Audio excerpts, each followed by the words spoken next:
bienvenido a Hora de Estudio Bíblico con nuestro maestro el Dr. Lehman Strauss.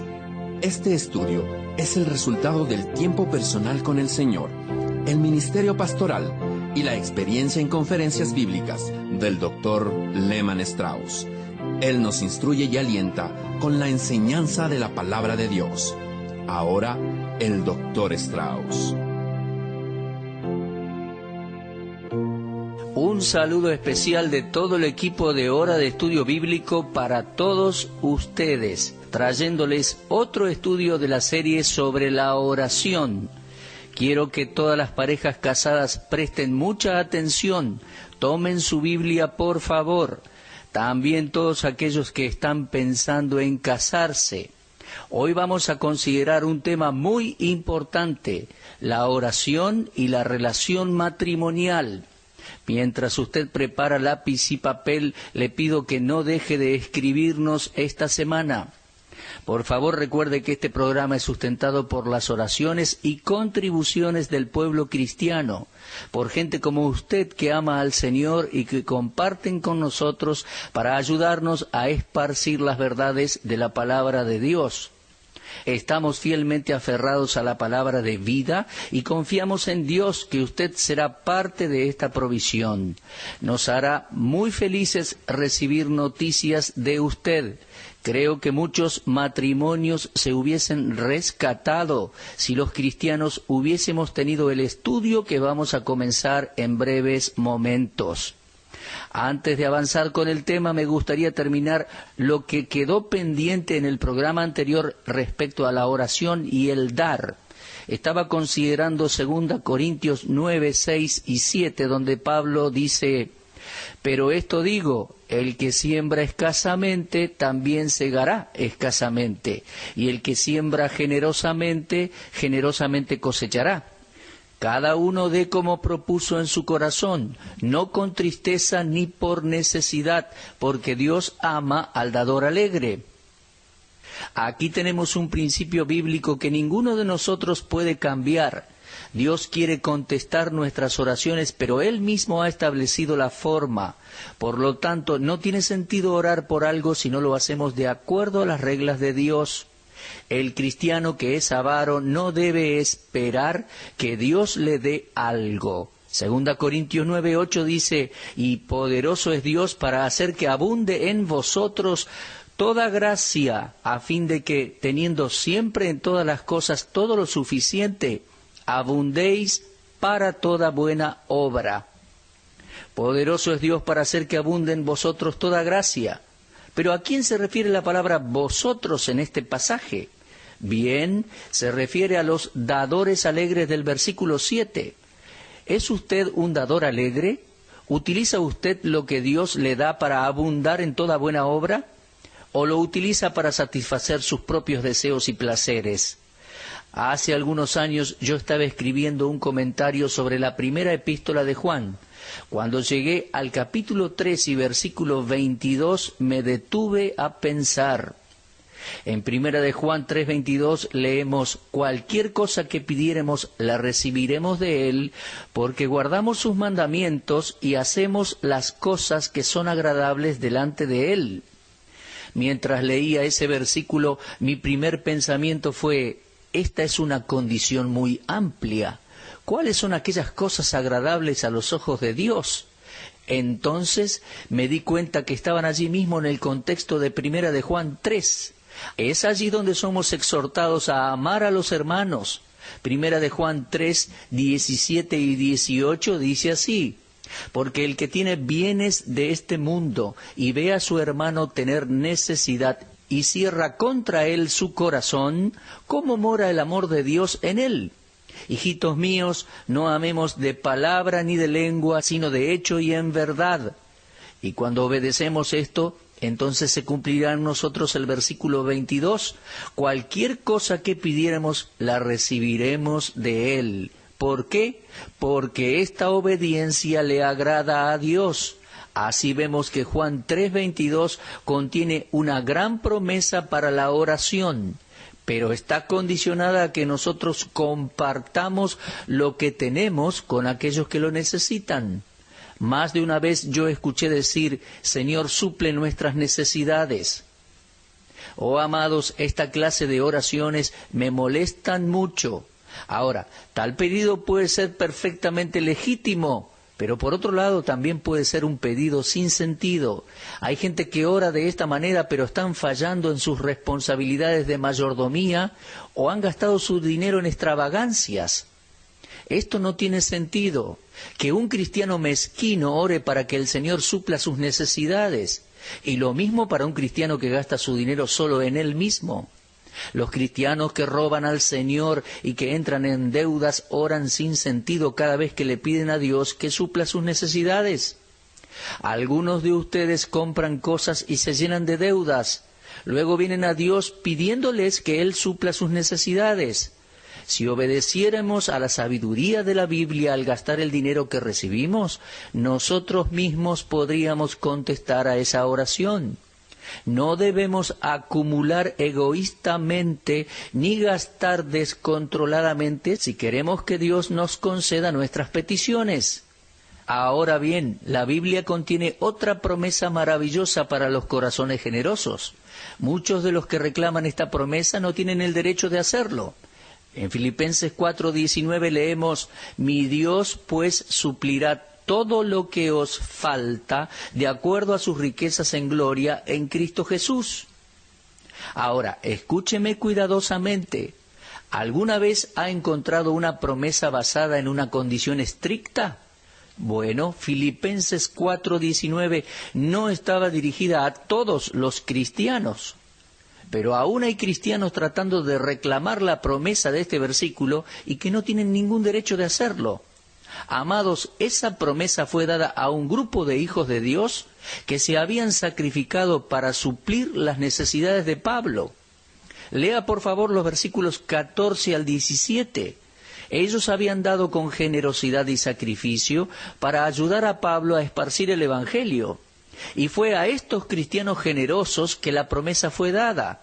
Ellos habían ayudado a Pablo en sus dificultades, se habían sacrificado como ninguna otra iglesia lo había hecho.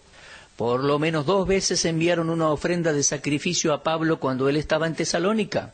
Y debido a que su generosidad había agradado a Dios, entonces Dios les aseguró que Él supliría todas sus necesidades. Permítame hacerle una pregunta. ¿Usted y yo estamos en condiciones de reclamar la promesa de Filipenses 4:19? ¿Qué sacrificio hemos hecho para ayudar a esparcir el Evangelio y sustentar a sus ministros? Queridos amigos, Dios guarda un registro exacto de esto, y Él suplirá las necesidades de sus hijos generosos. La palabra suplir significa literalmente sentirse satisfecho. Por favor, también observe que lo que Dios prometió suplir son nuestras necesidades y no nuestros deseos. Algunas veces las cosas que deseamos no son realmente las que necesitamos. Dios sabe mejor que nosotros lo que necesitamos. Él conoce todas mis necesidades y Él promete cumplirlas, pero yo no debo fallar en obedecer la condición. Si soy egoísta y mezquino, no tengo derecho de reclamar Filipenses 4:19. Cada necesidad que surja debido a lo que doy, Dios lo suplirá. Ahora, no debemos dar simplemente para recibir. No estoy sugiriendo esto. No podemos hacer un trato con Dios de la misma manera que 2 personas realizan un contrato recíproco de comercio. Pero el dar con generosidad al Señor nos garantiza una generosa respuesta de Él. El egoísmo humano no tiene límites. Muchos de nosotros no queremos ser egoístas, pero algunas veces no podemos evitar desear aquellas cosas que vemos alrededor y que están allí para nuestra gratificación personal. Esto no debe ser así. Es peligroso tratar de usar a Dios para nuestra ventaja personal. Cuidado. Esta es una mala interpretación del propósito de la oración. Por lo tanto, tiene sentido cultivar la gracia de dar para que nuestras oraciones reciban respuesta. Bueno, vamos a referirnos ahora al tema entonces de la oración y el matrimonio.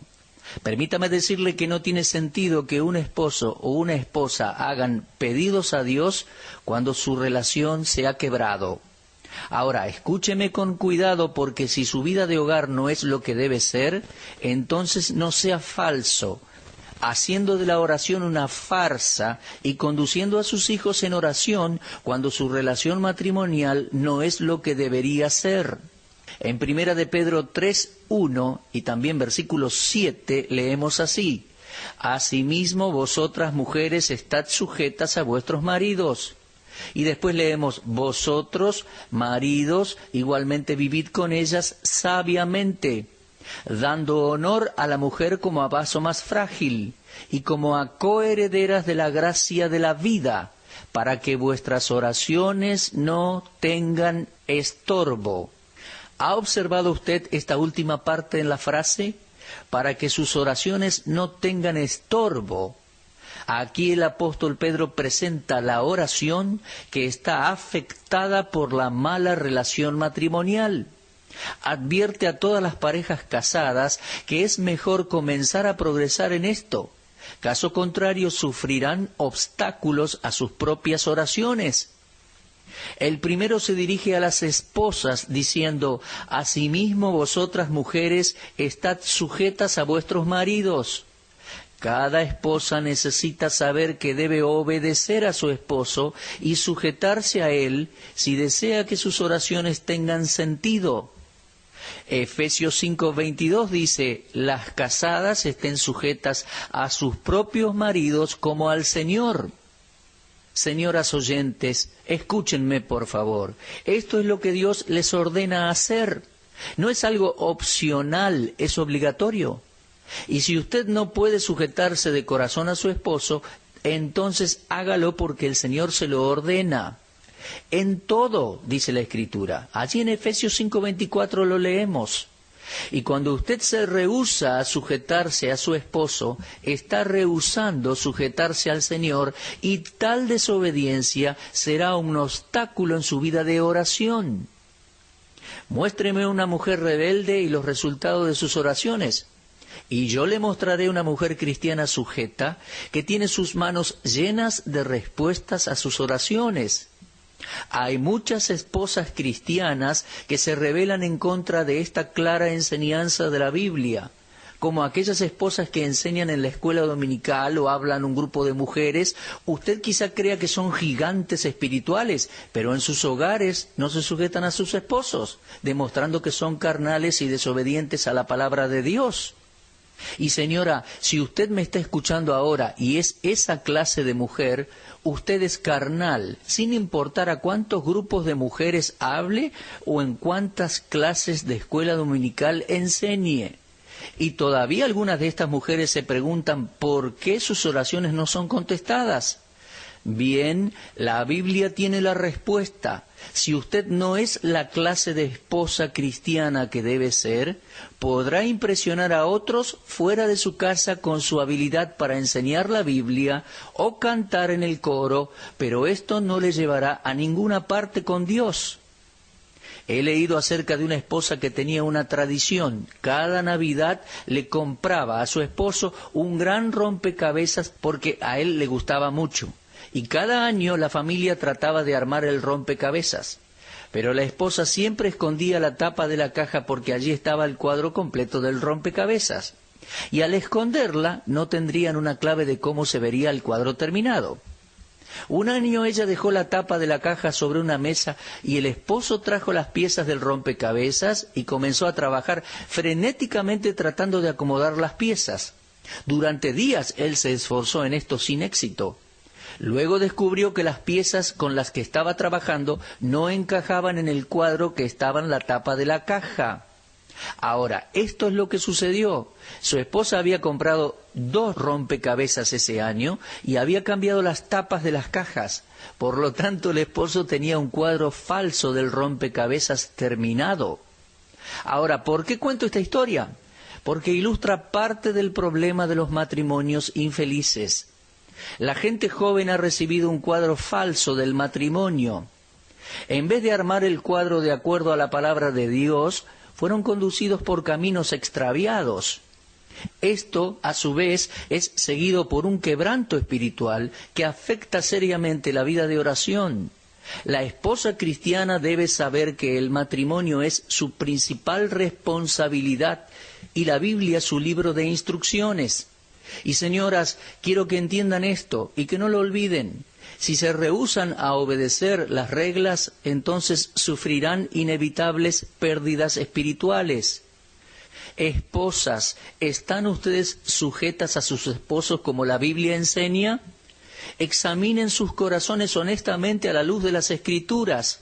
Si usted no está recibiendo respuesta a sus oraciones, puede que esta sea la causa. Cuando yo era pastor, una mujer cristiana me expresó su preocupación por la salvación de su hijo. Decía que nunca había dejado de orar al menos una vez por día para que Dios salvara a su hijo. Pero el comportamiento del muchacho era cada vez peor, llegando a estar fuera de la ley. La madre estaba muy desanimada porque Dios no había contestado su oración. Y en una ocasión visité su casa para ofrecer ayuda a los padres a causa de la tristeza que el hijo les había causado. Y cuando estaba allí, me di cuenta de por qué las oraciones de esta mujer estaban estorbadas. ¿Saben por qué? Porque era una esposa rebelde y dominante. Ahora, una mujer puede simular ser piadosa, ser fiel al asistir a los cultos de la iglesia, tomar parte activa en la obra de Dios, pero rehusarse a tratar a su esposo como la Biblia lo enseña.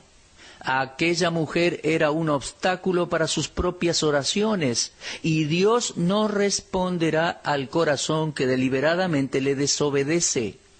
Cuando no tenemos las respuestas a lo que pedimos, la falta está en nosotros y no en Dios. La oración es una poderosa fuerza, pero las leyes de Dios gobiernan la oración. Colosenses 3:18 dice: casadas, estad sujetas a sus propios maridos como conviene al Señor. Y la esposa que no tenga una relación correcta con su esposo tampoco tiene una relación correcta con Dios. La esposa que quiere dominar a su esposo y se encapricha cuando no tiene lo que ella quiere, es espiritualmente inmadura. Ninguna cristiana carnal tiene poder en la oración. Una esposa que sermonea creará una atmósfera infeliz en el hogar. Y hay un proverbio que dice: mejor es morar en tierra desierta que con la mujer rencillosa e iracunda. Un hombre preferirá vivir en el bosque como un ermitaño que en la misma casa con una esposa rebelde, contenciosa e iracunda. Esto es lo que la Biblia dice. Cada esposo tiene necesidades, pero una esposa rebelde y rencillosa es incapaz de suplir esas necesidades. Bien, hombres, ahora es nuestro turno de escuchar lo que Dios tiene para decirnos a nosotros. La exhortación a los esposos comienza diciéndoles que ellos deben vivir con sus esposas con sabiduría. Estamos considerando el mismo pasaje de 1 de Pedro capítulo 3. Por lo tanto, caballeros, tomemos nuestras Biblias ahora y veamos por qué nuestras oraciones no reciben respuestas. Y nos preguntamos, ¿qué significa que el esposo debe amar a su esposa con sabiduría? Bien, la primera cosa que el esposo debe saber es que la esposa es un vaso más frágil. Esto es lo que el contexto dice, y no quiere decir que ella sea inferior desde el punto de vista intelectual o espiritual. Significa que es físicamente más débil. Esta es la forma en que Dios la hizo. Por lo tanto, el más débil debe depender del más fuerte. Ningún esposo llegará a comprender completamente a su esposa, aunque algunas veces el esposo piense que sí. Pero una cosa que el esposo debe saber es que su esposa es la más débil de los dos y que por lo tanto depende de su esposo en protección y provisión. La sabiduría de la que Pedro habla no se refiere a la adquisición de información. Tampoco es un conocimiento abstracto, sino que es una consideración inteligente, y es esta clase de conocimiento el que es tan importante para establecer una correcta relación. El esposo que falla en conocer la seriedad de su obligación estorba sus propias oraciones. Escuchen, caballeros, si nosotros fuéramos la clase de esposo que Dios quiere, entonces nuestras oraciones estarían garantizadas. Ahora, la exhortación al esposo continúa con las palabras dando honor a la esposa. Aquí la palabra honor es la estima que el esposo da a su esposa. El esposo y la esposa cristiana son coherederos de la gracia de la vida. Oh, subraye esto por favor en su Biblia. Y ustedes jóvenes que me están escuchando y que están pensando en casarse, estudien este pasaje cuidadosamente. Subrayen en sus Biblias la frase coherederos de la gracia de la vida. Ahora, yo digo que el esposo y la esposa cristiana son justamente eso. Y la gracia se hace evidente en la vida del esposo cuando él demuestra un respeto y consideración apropiados para su esposa. Efesios 5:23 dice que el esposo es la cabeza de la esposa, así como Cristo es la cabeza de la iglesia. Sin embargo, esto no significa que el hombre tenga siempre la razón y que su esposa esté siempre equivocada. Yo soy la cabeza de mi hogar, pero eso no significa que yo siempre tenga la razón y que mi esposa esté siempre equivocada. Esposos, esto significa que deben amar a sus esposas como Cristo amó a la iglesia y se dio a sí mismo por ella. Hombres, no pasen por alto estas palabras, como Cristo amó a la iglesia y se entregó a sí mismo por ella. El amor de nuestro Señor era un amor sacrificial. Él murió por nosotros cuando aún éramos pecadores, dice Romanos 5:8. Es a aquel amor que usted y yo respondimos siendo pecadores. ¿Por qué los cristianos amamos a Cristo? Porque Él nos amó primero, lo leemos en 1 de Juan 4:19. Recibimos su amor y por lo tanto respondemos su amor. La mujer que recibe amor de su esposo responderá a ese amor. El esposo recibe de su esposa lo que él le da a ella. Y cuando él falla en amar a su esposa como Cristo lo amó a él, tal hombre interrumpe el poder de la oración y arruina su matrimonio. Un día un hombre me telefonó pidiendo una entrevista. Me dijo que el asunto era urgente y que quería hablar conmigo en la hora del almuerzo y que estaba casado con una linda joven cristiana. Él llegó a mi oficina muy nervioso y enojado. Oramos pidiendo la guía de Dios y luego él habló de su problema y dijo: he decidido dejar a mi esposa por la manera en que ella me ha estado tratando últimamente y me es difícil amarla. Ahora, en realidad, él había puesto el carro delante del caballo. Luego de 3 sesiones de aconsejamiento, el verdadero problema salió a la superficie.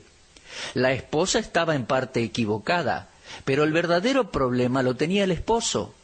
La presión en el trabajo y las crecientes demandas habían puesto tensión e irritabilidad en él, y no había estado completamente consciente de este cambio. Había fallado en tomar la iniciativa de ser amoroso y considerado. Por lo tanto, su esposa le había respondido con indiferencia. Ahora, ella no estaba en lo correcto, pero esto es lo que había hecho. Se había vuelto fría y crítica. El resultado fue un serio obstáculo en su vida de oración. En la segunda visita nos sentamos y revisamos juntos 1 de Corintios 13. Es el bien conocido capítulo del amor. Y luego de leer la descripción del amor, presentada por Pablo, compartimos cómo el amor se comporta. Ahora, dejemos a este hombre en mi oficina y vamos a ver qué pasa con usted y conmigo ahora. 1 de Corintios 13:4 dice: caballeros, escuchen cuidadosamente, por favor. El amor es sufrido. Esto significa que el amor es lento para enojarse, para ofenderse, para indignarse. El amor es benigno. Esto significa que el amor demuestra gentileza, ternura, bondad de corazón, es agradable. Y luego se nos dice que el amor no tiene envidia. Esto significa que el amor no es celoso o egoísta respecto a la otra persona. Luego dice, no es jactancioso. Estamos en 1 de Corintios 13:4. No es jactancioso, es decir, no es vanaglorioso. Luego dice, el amor no se envanece, es decir, no tiene orgullo. Pasamos al versículo 5. Dice, el amor no es indecoroso. Significa que nunca es descortés o torpe, que no carece de buenas maneras. Luego dice, no busca lo suyo, es decir, no reclama sus propios derechos. Luego dice, no se irrita, es decir, el amor no se enoja. Luego dice, no guarda rencor, es decir, no tiene resentimiento. El amor busca lo mejor para el que ama, enfatiza los puntos buenos y minimiza las debilidades. ¿Están escuchando, caballeros? Luego dice en el versículo 6, 1 Corintios 13:6, no se goza de la injusticia, mas se goza de la verdad. Esto significa que el amor no se alegra al ver lo malo en otros, sino al ver lo bueno en otros. En el versículo 7 dice, todo lo sufre, es decir, sobrelleva silenciosa y dulcemente todo aquello que no aprueba. El amor todo lo soporta. Nuevamente en el versículo 7 dice, todo lo cree. Esto significa que confiará y no dudará. El amor no tiene sospechas. En el mismo versículo dice, el amor todo lo espera, es decir, no renunciará, no terminará en divorcio. Todo lo soporta, pasará con fortaleza las tormentas de la vida y soportará cada desacuerdo. Finalmente en el versículo 8 dice, el amor nunca deja de ser, es decir, nunca terminará. El amor saldrá victorioso. Esposos amen a sus mujeres. ¿Saben? El hombre joven a quien yo estaba aconsejando y con quien repasaba este pasaje me dijo, pastor, nunca he amado a mi esposa de esta manera, pero con la ayuda de Dios voy a comenzar de inmediato a intentarlo. Muy bien, le dije, tome mi teléfono y dígaselo a ella. Y así lo hizo, disculpándose con ella y diciéndole que la amaba. El centro de la cuestión aquí es el siguiente. Una de las primeras cosas que este matrimonio joven había hecho cuando se casaron era una lista de oración en la cual estaba incluido el pedido por la salvación del padre de él, y habían estado orando regularmente por esto, pero el padre continuaba endurecido. Ahora, escuchen lo que sucedió después. 3 meses después de que ellos arreglaron su matrimonio sobre los principios de 1 Corintios 13, el padre llegó a ser salvo. Amigos, tiene sentido que los esposos y esposas cristianos vivan de acuerdo a las reglas de Dios para que sus oraciones no tengan estorbo. Bueno, confío que este estudio haya sido de bendición para ustedes hoy. En nuestro próximo programa continuaremos con esta serie tan pero tan importante para nuestras vidas y nuestra vida de oración. Usted estuvo escuchando Hora de Estudio Bíblico con el maestro el doctor Lehmann Strauss. Si desea escuchar una vez más este mensaje, visite nuestra página en la internet www.bbnradio.org. Le dejamos la invitación para que el día de mañana nos acompañe aquí, en este mismo horario y punto del dial. Hora de Estudio Bíblico es una producción de BBN.